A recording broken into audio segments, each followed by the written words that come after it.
الخبط كلمة بقت منتشرة مؤخرا، بس السؤال هنا الخبط هل يا ترى ده البيت العالي في الموسيقى الإلكترونية ولا حاجة تانية بتخبط في دماغ الشباب اللي بيسمعوها؟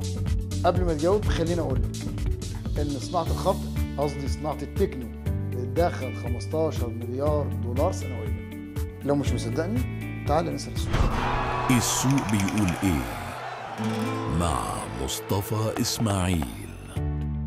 سنة 1980 في ديترويت في أمريكا، في الوقت اللي كان الشباب هناك بيحلموا بالسيارات الفخمة، كانت الولاية كلها بتنهار اقتصاديا، المصانع بتقفل والبطالة بتزيد والشباب كلها بتدور على مخرج. في الليلة دي كلها، في وسط الزحمة دي كلها، ظهر 3 شباب. هم مش عازفين محترفين، بس نقدر نقول انهم مبرمجين للموسيقى. قرروا يعملوا موسيقى تعبر عن حياتهم، موسيقى بلا روح، سريعة، صناعية، زيها زي المصانع اللي انهارت حواليهم.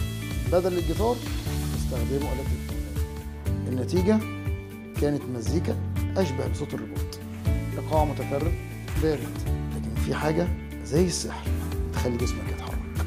المزيكا دي لما بدأت في أمريكا ما كانش لها جمهور كبير، علشان تنتشر كانت لازم تروح لمكان تاني، وبرلين كانت مستنياها. سنة 1989 سقط جدار برلين، وألمانيا اللي كانت مقسومة نصين بقت بلد لوحدها، والشباب اللي كان محبوس جوه الجدار مستعد طبعا للانفجار. بس كانت في حاجة واحدة بس اللي ناقصة، إيقاع يعبر عن كل ده. وهنا ظهرت النوادي السرية في المصانع المهجورة والملاجئ الحقيقية، وانتشر التكنو في برلين، لأن الشباب ما كانش عايز كلام، كان بيلاقي في الموسيقى المتكررة مكان بيفرغ فيه طاقة الضغط اللي كان عايش فيه. كانوا محتاجين أي حاجة تديهم إحساس بالتمرد والحرية، ومن هنا أصبحت برلين عاصمة التكنو في العالم. مكان مش بعيد قوي عن ألمانيا، وهنا بنتكلم عن هولندا وبلجيكا حولوا التكنو إلى بيزنس، زي تومورلاند والترا ميوزك، وبقى في ديجيهات عالميين زي كارلو كوكس وديفيد جيتا وتيستو.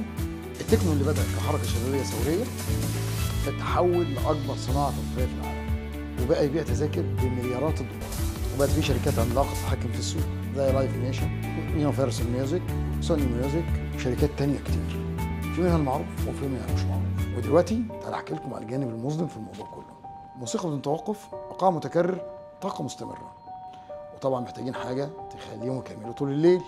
وهنا ظهر الجانب الأخطر، المخدرات، لدرجة إن في عصابات ومافيا في أمريكا اللاتينية وجنوب شرق آسيا بدأت تعمل حفلات ومهرجانات بتسوق كل منتجاتها من المخدرات.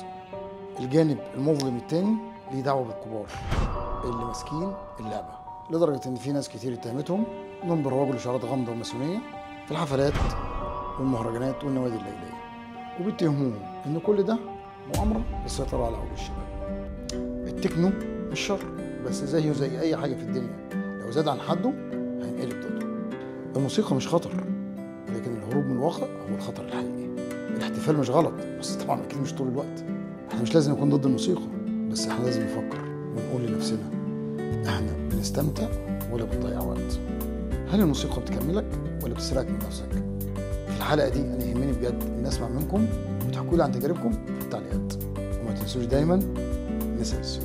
السوق بيقول إيه؟ لو عايز وش القفص وخايف تشتري سمك في مية، يبقى لازم تبص للأمور من زاوية أوسع،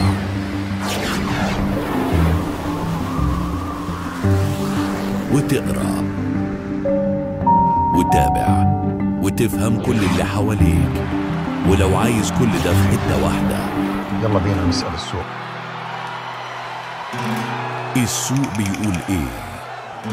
مع مصطفى إسماعيل.